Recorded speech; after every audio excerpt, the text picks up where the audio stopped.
말씀의 제목은 두 짐승입니다. 여기 일곱 나팔, 나팔은 경고, 또 복음 전해라, 또 주님이 재림에서 그리스도의 나라가 온다, 그거를 말하고 있는데요. 그런데 나팔 경고 안에 불이 많이 난다 그랬습니다. 그리고 또 많은 게 깨져나가고, 배도 깨져나가고, 단체도 깨져나가고, 그 다음에 사람들이 써서 쓴 고통으로 괴로워하는, 고통스러워하는 그런 때가 온다는 것입니다. 그래서 말세가 되면 고통하는 때가 온다. 요즘 사람들이 상당히 힘들어하는 면이 많이 있어요. 그리고 어두워지고 황충재앙이 내려오고요. 그리고 마병대재앙이 내려옵니다. 그런 가운데 하나님 말씀을 잘 얻어먹고 입에서는 쓰고 입에서는 달고 배에서는 써서 깨달음 가지고 복음을 잘 증거하라는 거예요. 증거하는데 11장에 와서는 이제 증인 생활을 잘 하라는 거예요. 그런데 우리가 이걸 하는 데 있어서 이 교회의 마귀가 어떻게 역사하는가, 이거를 좀 바로 알고 해야 된다는 것을 오늘 본문이 말합니다. 그래서 12장에는 이제 붉은 용, 마귀, 옛뱀, 큰 용, 사탄, 마귀, 이게 역사를 해가지고 사람들을 미혹하고 참소하고 방황하도록 그렇게 만듭니다.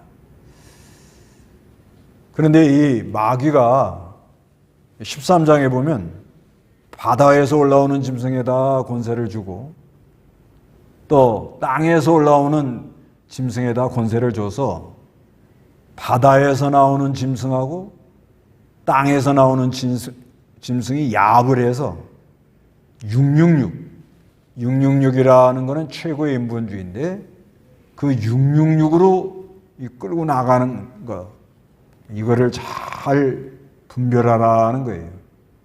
그래야 우리가 시온산에 서서 새 노래를 부르지, 이거를 분별하지 못하면 손해가 많이 나는 거예요. 그래서 오늘은 두 짐승, 1절에서 10절까지는 바다에서 올라오는 짐승에 대해서 이렇게 말씀했고요. 11절에서 15절에는 땅에서 올라오는 짐승, 이거를 말했고, 16절에서 18절까지는 짐승의 표를 받게 하는 그런 내용으로 말씀하고 있습니다. 1절 한번 읽어보시기 바랍니다.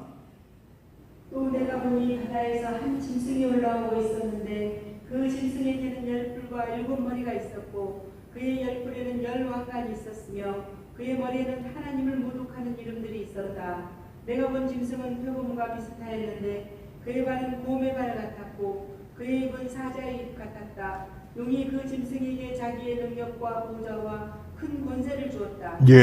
또 내가 보니 바다에서 한 짐승이 올라와요. 바다. 바다 하는 건 이거는 이제 세상을 많이 가리킵니다. 그 17장 15절 보면 17장 15절 또 천사가 내게 말하였다. 내가 본 음녀가 앉아있는 물들은 백성들과 무리들과 나라들과 언어들이다. 또 천사가 내게 말하였다. 내가 본 음녀가 앉아있는 물들은 백성들과 무리들과 나라들과 언어들이다. 그래서 바다는 세상 나라를 많이 상징합니다. 여기 이제 바다에서 한 짐승이 올라오고요. 또 그 11장 7절에는 그들의 증언을 마칠 때 무조경에서 올라오는 짐승, 여기 또 무조경에서 올라오는 짐승이 나와요. 하여튼 짐승이라는 건 강한 게 약한 걸 잡아먹는 거예요. 그래서 바다에서 한 짐승이 올라온다는 것은 세상 권력을 말합니다. 세상 권력, 세상 세력, 세상 국가 권력, 그런 것을 말합니다. 그래서 그 짐승에는 열뿔이라는 것은 여러 가지 권세, 일곱 머리라는 것은 우두머리가 여러 가지는 여러 명이 있다는 거예요. 그리고 그 열뿔에는 열 왕관이 있다는 거예요. 왕관. 아주 권세를 쓴다는 거죠. 자기에게 무슨 주권이 있는 것처럼. 그리고 그 머리에는 하나님을 모독하는 이름들이 있습니다. 하나님의 이름을 모독하는. 근데 2절에 내가 본 짐승은 표범과 비슷하다. 그 짐승이라는 거죠. 그게 아주 희한한 짐승인 거예요. 그 발은 곰발 같고 그 입은 사자 입 같고 용이 그 짐승에게 자기의 능력과 보좌와 큰 권세를 주었다. 이건 다니엘서 7장에 나오는 그 짐승, 사자, 곰, 표범, 흉악한 짐승. 이제 그거하고 비슷합니다. 이 표범이라는 것은 문화를 표방해서 아주 그럴듯하게 나라를, 이 권력을, 세상을 통치하면서 권력을 사용하는 거예요. 곰발 같다는 건 무지막지하게 아주 사람들을 밟아요. 아주. 그리고 사자입이라는 건 물어뜯어요. 이렇게 아주 그 흉악한 짐승과 같다는 거예요. 그런데 용이라는 건 마귀예요. 마귀가 그 짐승에게 권력을 줘요. 권력, 능력, 보좌, 큰 권세를 줍니다. 그래서 이 세상 나라의 왕들에게, 그때 당시에는 이제 로마 나라였는데 그 왕들에게 권세를 주고, 그 후에도 세상 나라의 왕들에게, 권력자들에게 이 마귀가 능력과 보좌와 아주 큰 권세를 줍니다. 그 권세를 받아가지고 이제 통치하면서 자기 마음대로 하려고 하는 그런 것이 보이죠. 그래서 자기가 그 통치하면서 그것이 아주 영원히 간다. 그러면은 우리 예수님이 참 하실 일이 없는데 가다가 한 번씩 깨져요. 또 이게 나라가 망합니다. 그렇게 오래 갈 것 같은 그 권력들도 가다가 한 번씩 망하는 그런 게 나온다는 거예요. 그래서 3절에 그 머리들 가운데 하나가 상하여 죽게 된 것 같다. 세상 나라는 가다가 한 번씩 이렇게 머리가 깨져나가는, 권력이 무너져 나가고 정권을 넘겨줘야 되는 그런 상황이 오는데 거의 다 죽게 됐다가 저거 이제 끝나네, 망했네. 그러면 또 다른 게 나온다는 거예요. 네. 또 다른 게 나와요. 또 상처가 나가지고 또 힘을 써가지고 희한하다 해가지고 사람들이 그걸 따라간다는 거예요. 4절, 5절 다 같이 한번 읽어봅니다. 짐승에게 권세를 준 용에게 경배하였으며 그들이 또 그 짐승에게 경배하며 말하기를 누가 이 짐승과 같겠느냐, 누가 이 짐승과 싸울 수 있겠느냐라고 하였다. 또 짐승에게 큰 소리를 치며 하나님을 모독하는 말하는 입이 주어졌고 42달 동안 활동할 권세가 주어지니 짐승이 입을 열어 하나님을 향해 모독하되 하나님의 이름과 그분의 장막 곧 하늘에 사는 자들을 모독하였다. 그래서 이제 짐승에게 권세를 준 용에게 경배를 하게 되고, 그래서 그들이 하는 것은 이 세상 사람들이 짐승에게 경배합니다. 왕을 숭배하기도 하고, 그러면서 누가 이 짐승과 같겠느냐? 이거 이상 없다. 누가 이 짐승과 싸울 수 있겠느냐? 아주 그때 당시 한 권력 세력자가 나오면 이 권력이 최고다 이러고 나온다는 거예요. 그래서 5절에 또 짐승에게 큰 소리를 치며 하나님을 모독하는 말을 하는 입이 주어졌고, 그 짐승이 하나님을 모독하는 말을 해요. 참남된 말을 합니다. 그래서 어느 시대나 그 권력자들, 독재자들, 아주 이 자기를 신이라 하는 사람들, 이런 사람들은 다 하나님을 모독하는 말이 입에서 나왔어요. 그런데 42달 동안 활동할 권세를 준다. 이거는 기간이 있다는 게, 기간이. 내내 가는 게 아니고, 그러다가 이제 하나님 그만해라 하면 그만해야 됩니다. 그 6절에 짐승이 입을 열어 하나님을 향해 모독하되 하나님의 이름과 그분의 장막, 그분의 장막은 그 하늘에 있는 그분의 장막, 하늘에 있는 그분의 장막, 교회죠, 교회. 교회를 모독합니다, 모독. 곧 하늘에 사는 자들 모독해요. 그러니까 이 세상 나라 이 권력자들이 땅에 사는 사람들은 그냥 내비둡니다. 땅에 산다는 거는 뭐냐면 그 예수 안 믿는 사람은 다 땅에 사는 거고, 예수를 믿어도 육신 중심으로 기울어지는 건 그건 땅에 사는 거 같은 거예요. 그런 사람은 연단이 많아요.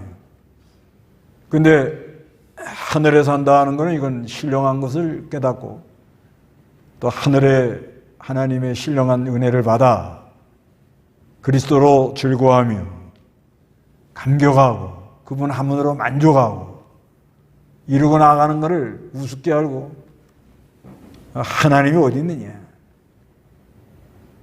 모독을 하면 모독, 참남된 말들을 하지. 이렇게 아주 그 많은 사람을 힘들게 만드는 그런 역사를 일으킨다. 이건 역사가 그걸 말하고 있어요. 역사가 하여튼 이 세상 나라 권력자들이 하나님 바로 믿으려고 하는 사람, 하나님을 믿어도 아주 말씀대로 그리스도 안에서 하늘의 위로, 하늘의 기쁨, 이걸 맛보고 신앙생활하는 사람 아주 모독을 합니다. 왜? 그 하늘 신령한 걸 따라가는 사람은 눈에 이 가시적으로 뭐 좋아 보이는 게 없어요. 연단도 많고 어려움도 많고 내놓을 것도 없고 교회도 한심하고, 그러니까 상당히 무시하고 나가는 거예요. 그런데 7절 읽어보세요. 또 그가 성도들과 싸워 이기도록 허락을 받았으며 모든 족속과 백성과 언어와 나라를 다스릴 권세가 그에게 주어졌다. 땅에 사는 모든 이들 곧 죽임을 당한 어린 양의 생명책에 창세 이후로 여기 기록되지 않은 자들은 그 짐승에게 경배할 것이다. 누구든지 기 있는 자는 들어라. 누구든지 사로잡힐 자는 사로잡혀 떠나갈 것이고 누구든지 검에 죽임을 당할 자는 마땅히 검에 죽임을 당할 것이다. 여기 성도들의 인내와 믿음이 있다. 예, 그래서 그가 이제 이 짐승 권력을 잡은 사람이 성도들과 싸워 이기도록 허락을 받았으며 일시적으로 이긴다는 거예요. 영원히는 못 이기고. 그러니까 이 지상에 있는 동안에는 이 권력자들이 권력을 받아서 이 성도들을 힘들게 하면 성도들은 많은 연단을 받아야 돼요. 네, 그런 기간이 있어요. 때가 있다고. 역사가 그걸 말해요. 역사가 이렇게 보면 아주 그 악한 왕이 나오면 성도들은 많은 어려움을 당해요. 그 다음에 그러다가 또 하나님이 생각지 않은 좋은 왕이 나오도록 그렇게 역사를 해요. 그거 하나님이 그 왕을 세우거든요, 사실. 그러니까 그 좀 알 수가 없어요. 그래서 악한 왕이 나오면은 연단을 많이 받아야 됩니다. 모든 족속과 백성과 언어와 나라를 다스릴 권세가 그에게 주어졌습니다. 바다에서 올라온 짐승, 세상 나라 왕에게 권세가 주어져 가지고, 그래가지고 땅에 사는 모든 이들, 아까 하늘에 사는 사람이 나왔죠? 여기는 이제 땅에 사는 사람들이에요. 땅에 사는 사람들은 곧 죽임을 당한 어린 양의 생명책의 창세 이후로 이름이 기록되지 않은 자들, 이거 불택자를 가리켜요. 불택자들은 다 짐승에게 경배합니다. 전부 그걸 따라가는 거예요. 그러므로 누구든지 귀 있는 자는 들으라고 말씀합니다. 그 누구든지 사로잡힐 자는 사로잡아요. 붙들려 가는 사람 붙들려 가고, 또 내가 뭘 붙들려고 그러면 또 거기에 붙들리고, 그리고 누구든지 검에 죽임을 당할 자는 마땅히 검에 죽임을 당할 것이다. 이 세상 권력, 이 아주 그 악한 사람이 나와가지고 아주 참남된 이름을 가지고 하나님을 모독하는 그런 사람이 나왔을 때 신앙 지킨다는 게 쉬운 일이 아니라 이 말이에요. 지금 지나온 역사가 그런 거예요. 로마 시대 네로, 도미티안, 여러 악한 사람이 나올 때 그 믿음 지키기가 어렵다. 그 다음에 그래도 하나님이 또 콘스탄틴 황제를 시켜가지고 기독교 공인을 했지만은 그 후로 또 좋은 왕이 나올 때도 있고 악한 왕이 나올 때도 있고, 이렇게 나가는데 악한 왕이 나올 때, 아주 악한 사람들이 나올 때는 성도들이 믿음 지키기가 아주 어렵다. 그런 때가 온다. 그래서 그들이 믿음 지키느라고 많은 사람들이 피를 흘리고 순교도 당하고 그랬지. 그래서 여기 성도들의 인내와 믿음이 있다. 그래서 성도들은 끝까지 인내하고 믿음을 가지고 나가야 신앙을 지킬 수가 있다. 그러니까 그 앞에 일곱 나팔을 얘기하면서 이 하나님 말씀을 받아 먹으라는 거예요. 받아 먹으면 입에서는 달아요. 달고 이거를 그대로 해보려면 아주 막 쓴 고통이 오는 거예요. 힘이 들어요. 그래서 그 힘들 때 주님의 능력을 힘입어서 믿음으로 나가보면 깨달아지는 게 있어요. 깨달아지는 게. 그 하늘의 영원한 것이 깨달아져요. 그걸 가지고 이제 신앙생활 하는데, 그런데 그 복음을 전할 때 여러 가지 어려움이 많이 온다. 이거를 말하는 거예요. 그래서 이 세상 권력이 아주 힘들게 할 때가 있다는 거예요. 그때 성도들의 인내와 믿음. 그 다음에 또 두 번째 짐승, 땅에서 올라오는 짐승이 있습니다. 11절 읽어보세요. 또 내가 보니 다른 짐승이 땅에서 올라오는데 어린 양처럼 두 뿔을 가졌고 용처럼 많아했다. 그가 처음 짐승의 모든 권세를 그 앞에서 행하고 땅과 그 안에 사는 자들로 그 처음 짐승에게 경배하게 하니 곧 죽게 된 상처가 나은 자였다. 예, 또 내가 보니 다른 짐승이 땅에서 올라와요. 땅, 아까는 바다에서 나왔는데 땅은 바다보다도 좀 작죠. 그런데 올라온 짐승을 가만히 보니까 어린 양 같다는 게 양. 근데 뿔을 가졌다는 게 뿔을 가지고는 말은 용처럼 말이에요. 그게 어린 양이 뿔을 가졌다니까 어린 양하면 순한 거죠. 또 우리 예수님을 어린 양, 세상 죄를 지고 가는 어린 양을 봐라 이런 말도 있으니까, 그러니까 기독교를 표방하면서 기독교라고 말은 하는데 뿔이 있다는 건 뭐예요? 세력을 쓰는 거예요. 세력.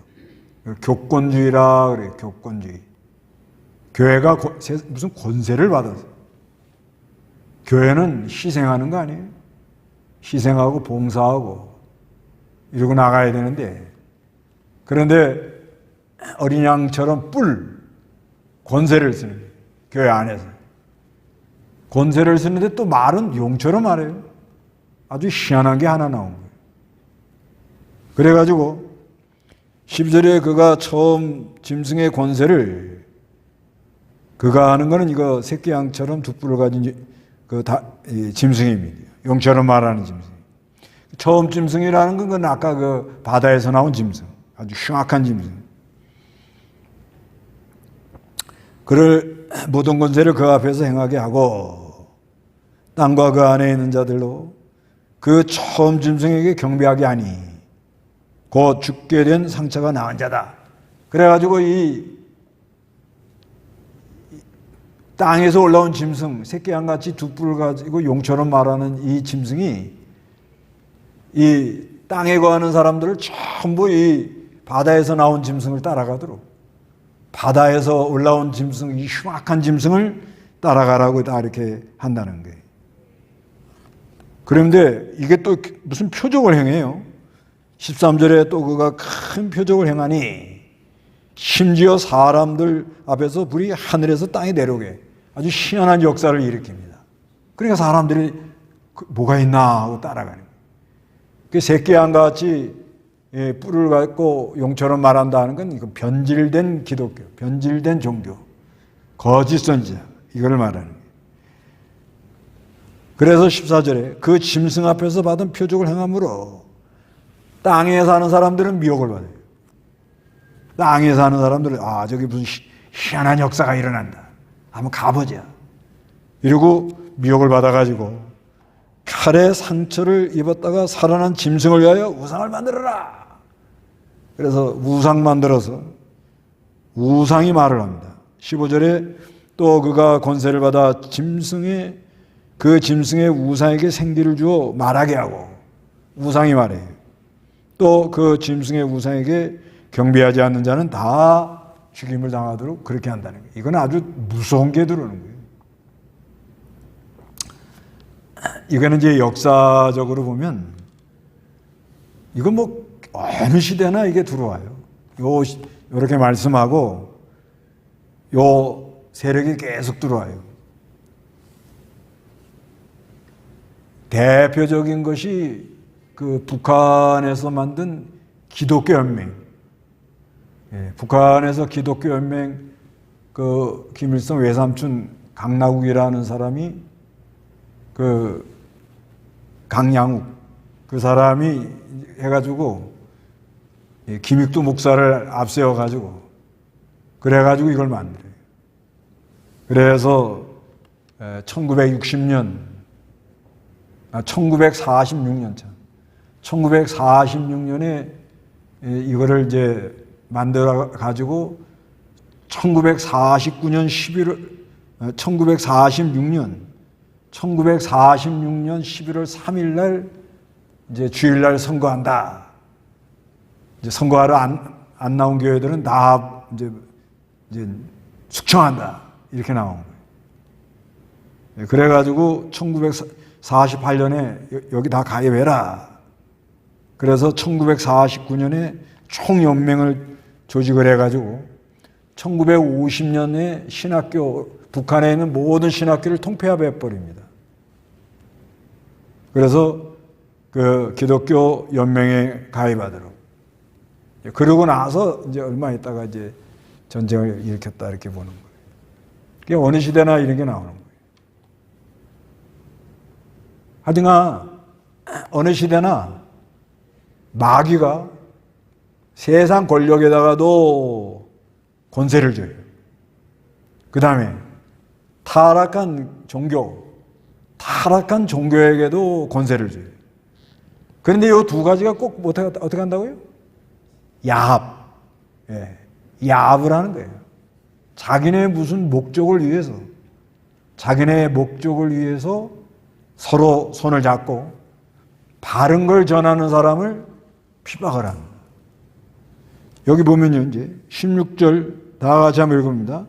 그가 작은 자나 큰 자나 부유한 자나 가난한 자나 자유자나 종이나 모두에게 그들의 오른손이나 그들의 이마에게 표를 받게 하고 그 표 곧 짐승의 이름이나 그 이름의 숫자를 갖지 않은 자는 누구든지 사거나 팔 수 없게 하였다.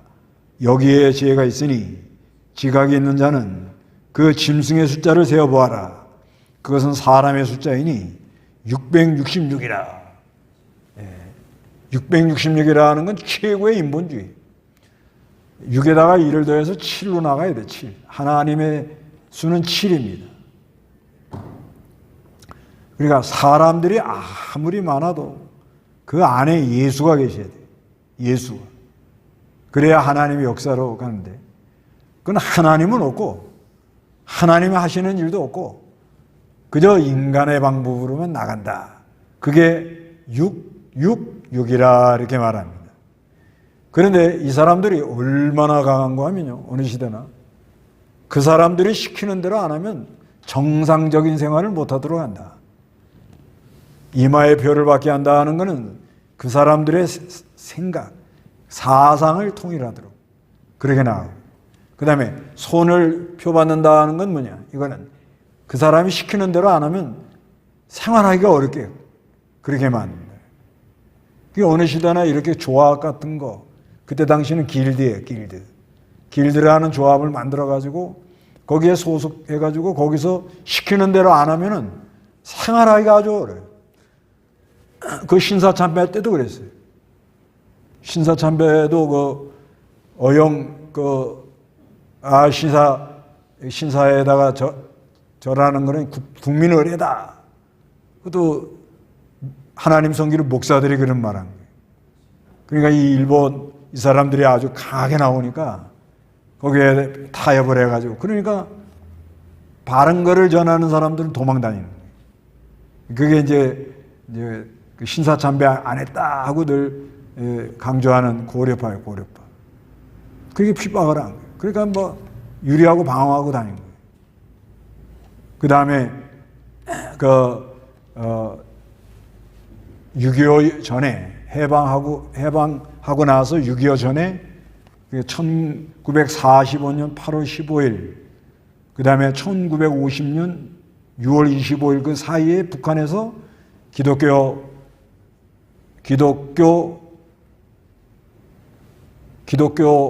교도연맹, 기독교연맹 그거를 만들어 가지고 거기에 협조를 안 하면은 목사 생활 못 하고 다 쫓아내고 숙청하고 그 옛날 어른들 그 북한에서 그 하신 말씀 살다가 오셔가지고 한 말씀 들어보면 갑자기 밤에 누가 온대요.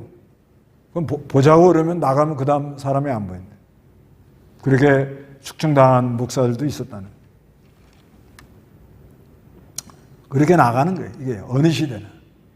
그게 점점 그런 식으로 나가요. 그런 식으로 나가다가 이제 우리는 그래도 지금 아직까지는 좀 신앙의 자유를 주지만 우리도 앞으로 어떻게 나갈지 이건 알 수 없어요. 알 수 없다고 난 봐요. 그건 왜 그러냐. 점점 말씀을 안 지켜요. 갈수록. 요즘 주의를 그렇게 지키라 하면은 이상하다고 그래요. 아예 이 강대상에서 주의를 그렇게 지키라는 말을 안 한다는 거예요. 그 왜 그러냐? 교인들 비유 맞춘다. 그리고 성경에 분명히 명문화되어 있는 것도 그냥 우기고 나가는 거예요, 그냥. 그러니 이거 어떻게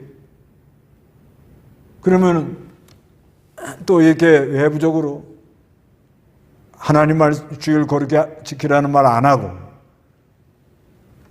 인본주의로 뭐 세상의 모든 이것 여러 가지를 도입을 해가지고 어디 가든지 교인들만 많이 모으면 된다. 한때는 우리 한국에 무슨 게 좀 퍼졌는가 하면 벌려놓으면 하나님이 책임진다. 이런 사상. 벌려놓으면 무조건 일을 벌려놓으면 교회 뭐 예배당을 짓든지 건물을 사든지 뭘 하든지 벌려놓으면 누가 책임져줘요? 하나님 책임. 그게 그럴듯할 것 같은데 그래서 골탕 먹은 사람이 많잖아요. 어느 정도 맞춰서 해야지, 맞춰서. 그리고 더 중요한 건 어떻게 하든지 성경 말씀을 잘 전하고 성경 말씀대로 신앙생활 하려고 몸부림을 치고 생명력 있는 신앙을 가지고 나가려고 애를 써야죠. 그런데 이제 그런 것 다 없어졌어. 점점 이제 생명의 말씀, 영생의 말씀을 듣기가 어려워져요. 갈수록 어려워져요. 갈수록. 그건 왜 그런가 하면 하나님 말씀 무시하고 나가니까 하나님도 그 사람을 무시하고 나가요. 은혜를 안 준단 말이에요.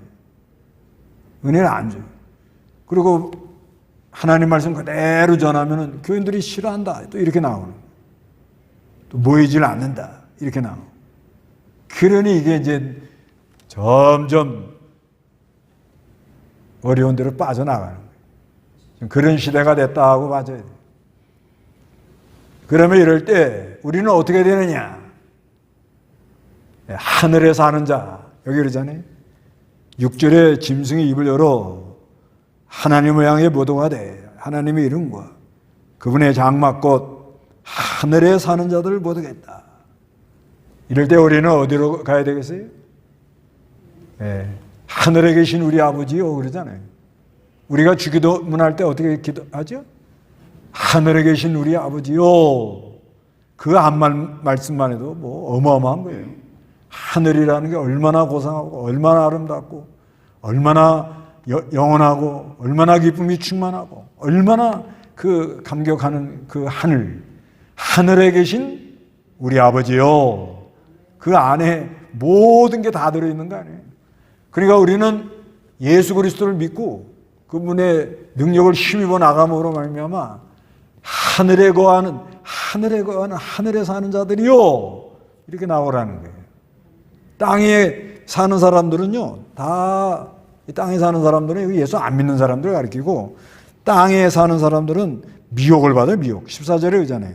그 사람들 앞에 받은 표적을 그 짐승 앞에서 받은 표적들을 행함으로 땅에 사는 자들을 미혹한다는 거예요. 땅에 사는 자들은 뭘 받아요? 미혹을 받아요. 그러니까 우리는 땅에 살지 말고 어디서 살아요? 하늘에 살아요. 항상 하늘에 계신 우리 아버지요. 그 말씀이 그 주기도문에 그 하늘에 계신 우리 아버지. 그렇기 때문에 그저 우리가 바른 세상에 딛고 살지만은 그 신령한 세계를 바라보고 그리스도의 하나님 나라를 소망하고 또 그 사랑의 세계에서 참된 자유와 해방과 기쁨을 누리고 감격하고 사는 그 다음에 세상 사는 동안에 어떠한 시험과 환난이 많아도 믿음, 인내와 믿음 여기 그러잖아요. 10절 하반절에 여기 성도들의 인내와 뭐가 있다고요? 믿음이 있다 이렇게 말해요. 시험은 계속 옵니다. 어쩔 수 없어요. 안 오게 생겼나 보세요. 그렇지 않아요? 지금 돌아가는 이렇게 보세요. 7 나팔 안에 불이 많이 났어요. 사람들이 막 뜨거워서 못 살겠다 그러다가 갑자기 또 어떻게 해요? 태풍이 온대요. 식히느라고. 하여튼간 그러면서 사람들이 속이 고통스러워서 그냥 나는 너무 억울해. 나만 억울하게 살다 죽을 수 없어. 이래가지고 그냥 흉기를 휘두르고 그런 거 아니에요 지금요. 고통스러우니까. 뭐 이렇게 돌아가는 거예요. 이럴 때 우리가 이 복음 전하는데 그 복음 전할 때 11장에 그러잖아요. 10장 11절에 그때 그들이 내게 말하기를 내가 많은 백성과 나라와 언어와 왕들에게 다시 예언해야 될 것이다 할 때 여기 복음을 전하는데 많은 백성 또 여러 나라 말이 다른 곳에 가가지고 왕들에게 나가서 복음을 전해야 된다는 거예요. 그럴 때 마귀가 이 바다에서 나오는 짐승에게 뭘 줘요? 권세를 주고 또 땅에 나오는 짐승 변질된 기독교 타락한 기독교 거기다가 또 권세를 주고 그게 둘이 야합을 해가지고 바른 신앙을 가지고 나가는 사람들을 얼마나 괴롭히는데 끝까지 우리는 인내하고 믿음으로 나가야 된다는 거예요. 끝까지. 그러면서 18절에 여기에 지혜가 있으니 지각 있는 자는 그 짐승의 숫자를 세어보아라. 그것은 사람의 순이 666이다. 그래서 우리가 이런 시대를 만났을 때는 사람이 뭐가 있어야 돼요? 지혜가 있어야 돼요. 지혜. 뭐가 있어야 돼요? 지각, 깨닫는 마음. 그래서 지혜가 있어가지고 잘 분별해서 이건 인본주의구나. 이건 하늘에서 오는 말씀이 아니다. 이건 신령한 도리가 아니다. 주의를 거룩히 지키라가 옳다. 우리는 주의를 거룩히 지키라가 옳지요? 네. 그건 옳다 하고 나가야 되는 거예요. 그렇지만 그건 안 되는 거예요. 하여튼간 점점 마귀가 세상 나라 이 사람에게 왕들에게 권세를 주고 자기 마음대로 세상 나라를 움직이려고 그래요. 그러니까 거기에 야불하고 빌어붙어 사는 변질된 기독교 종교인들이 또 권세를 받아가지고 서로 합해서 인본주의로 나가는 이런 시대에 우리는 참으로 하늘의 삶, 믿음, 인내와 믿음을 잘 지키고 지혜와 지각, 분별력이 있어서 이것을 믿음으로 잘 이겨나가는 그런 은혜가 있어야 되겠습니다. 다 같이 기도하겠습니다.